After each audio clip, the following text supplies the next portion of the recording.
All right.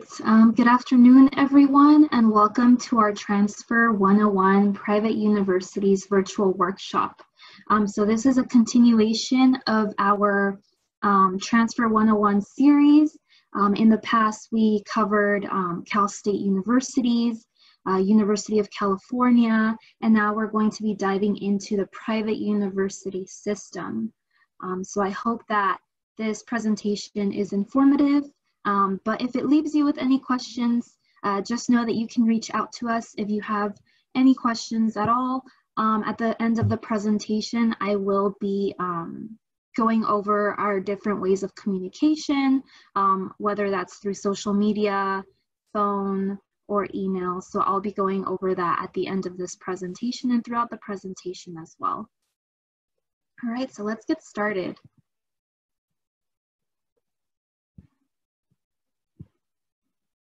So just to kind of give you a sense of some private universities here in Southern California, just note that this does not encompass all of the private universities in Southern California alone, let alone all of the private universities in the state of California and outside of the state of California. There are a multitude of private universities, but here are just a few just to really paint a picture of how diverse and unique every campus is. We have over 70 campuses across California, and like I mentioned, every campus is unique. For that reason, it's really important to do your research when it comes to what private universities to look for or that would be a best fit for you. And this is also why we encourage you to meet with a transfer counselor to really discuss what it is that you're looking for, not just in a private university, but universities as a whole, just because every single one of them has something different to offer. So for example, you see here in this list alone, you know, we have schools like Pitzer College, which is considered a small liberal arts college. It definitely provides the kind of small environment that maybe some students may prefer over a larger population. A smaller population can allow for more personalized approaches when it comes to student services and things of that nature. So campus size definitely varies across private universities. Some private universities also focus on different programs or specialize in certain programs. So for example, on this list, you see California Institute of Technology, which obviously just by the name alone tells you that it primarily focuses or specializes in technology in the STEM field. Not on this list, but another school to note is Charles Drew University, which primarily focuses on the medical field. So private universities can have a more specialized focus like those schools, but then you also have schools like USC who provide a large array of different programs and majors. So if there is a particular program that you're interested in and would like to attend an institution that really places a lot of its focus on that program of study, then that's definitely something worth exploring when you're thinking about what private university to apply to. And also just another thing to note, there's also private universities that may have a more religious focus or affiliation with a religious group. So definitely things to think about when applying to a private university. Like I said, they're very unique in and of themselves. So let's not put them all in one box, but do the appropriate research to know what each institution has to offer. So along those lines, for that very same reason with regards to their uniqueness, requirements are also unique. They vary across campuses. And so that's why, again, it's very important to start your research early on and meet with a transfer counselor for more information. Obviously, some schools may be more competitive than others. And so again, it's very important to understand what it is that those individual schools are looking for. If you've attended our other workshops or other virtual workshops for UCs and Cal States, you might have noticed that the minimum requirement for transferable units is 60 units. But with regards to private universities, there are actually some private universities that allow less than 60 transferable units. There are some schools that may even allow you to transfer with just 30 units. So again, that's something important to look into. Not all of the private universities have that same admission requirement. So it's important to do that individual research and see which ones require those amount of units. Now, some private universities will accept the IGETC, which again was discussed in our previous virtual workshop.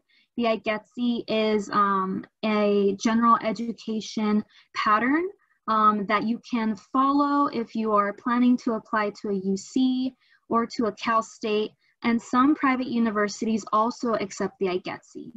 However, there are schools, for example, like USC, that have their own general education requirements specific to them.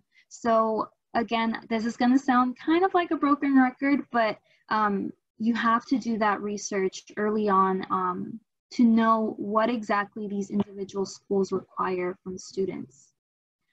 With regards to GPA requirements, like I said, there are some schools that are more competitive than others, some programs of study that are more competitive than others. So it's important to look into their individual GPA requirements.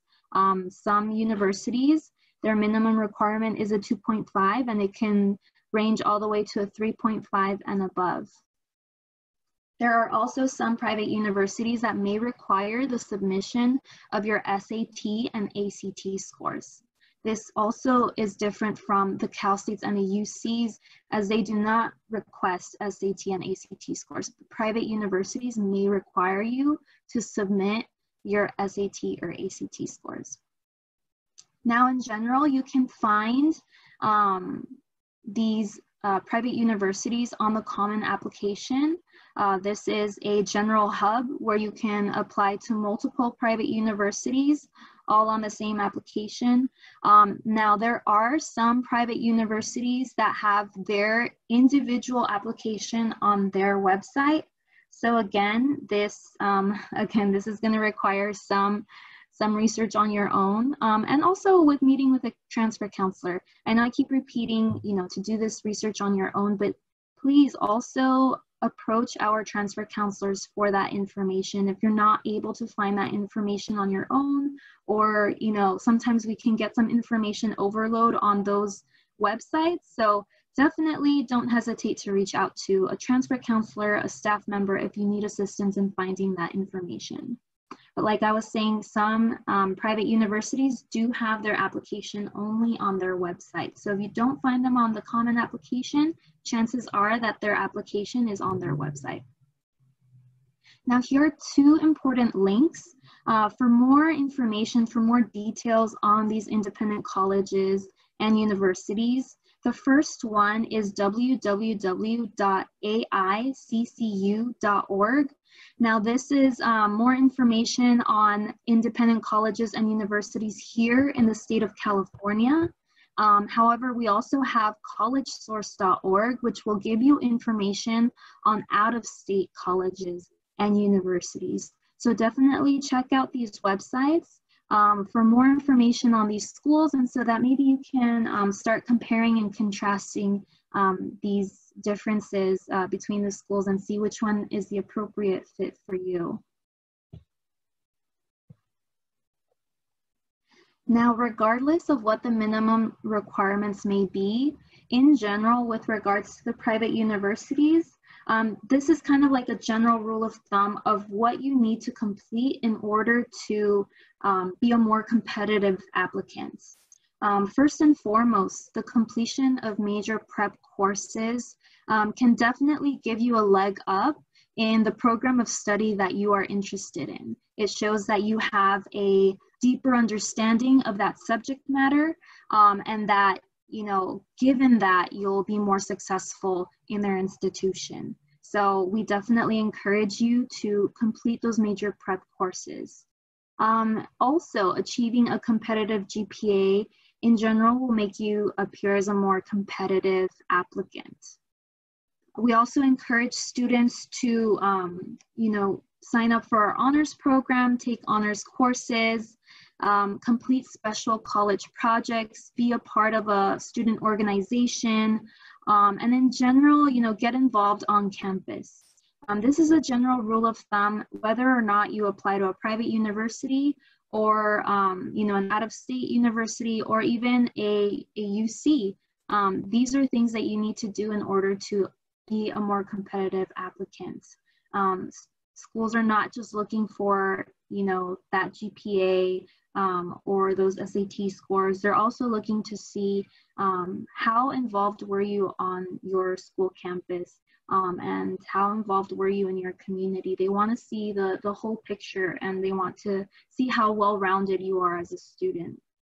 I know for myself, I work as a UC Irvine application reader, and I can definitely tell you that a lot of times a decision can be changed. Like if a student doesn't have, the most competitive GPA or SAT score, they still have a very good chance of getting admitted if we see that they were involved in a student organization, if they displayed a leadership position on campus or outside of campus, because it shows that they have a skill set that, we want to have at our institution.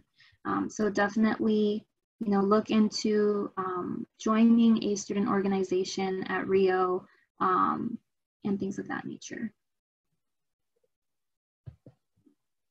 Now, I know one of the big questions when it comes to a private university is, can I afford a private university?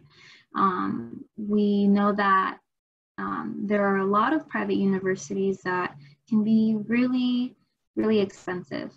They can have a big price tag on them. And before I jump into the different ways that we can afford a private university, I'd like to share my own personal experience. So I am a first generation low-income college student, and when I was applying as a high school senior, my eyes and my heart was set on USC. Of course, I applied to other schools, but I was just so convinced that USC was my dream school, and that's where I wanted to be. But that was the number one question on my mind was, can I afford USC? Can I afford to go to this school? Because the numbers were definitely not in my favor. But regardless, I applied, and when I received the financial aid award, I was, awarded federal aid. So be it Cal Grant, Pell Grant, I was awarded institutional aid. So USC actually gave me a university grant. I was able to apply to outside scholarships, and I was awarded a scholarship for $3,000, which doesn't sound like a lot, but for a student who needs to buy some books and get a new laptop and pay off some tuition, that actually was a really big help. And so with everything that I was given in terms of financial aid, I did not have to pay anything out of pocket. Tuition and fees were covered, my housing was covered, and I had enough left over to pay for my books. And luckily, I was also awarded work study so that I can actually work on campus and have a little extra for anything else that I needed. So as much as, the numbers said that I wouldn't be able to afford a private university, the reality was much different. And so I definitely encourage you all to apply to the universities and see what they're going to give you. Chances are that they have, the funds to help cover your education. I have often told students, yes, they might have a big price tag, but that also means that they might have deeper pockets that can help you out in paying for your education. And so there are several ways that we can afford a private university. One being merit awards. So once you apply and get accepted to a private university, some schools will automatically award you money based on your individual merit. And this can be based off of your GPA and things of that nature. That is definitely something that happened to me when I received the university grant. It was automatic. I didn't have to apply for it. I didn't have to submit some sort of essay to get it. It was there. It appeared out of nowhere, and they gave it to me, and it was based off of the GPA that I had as a high school student.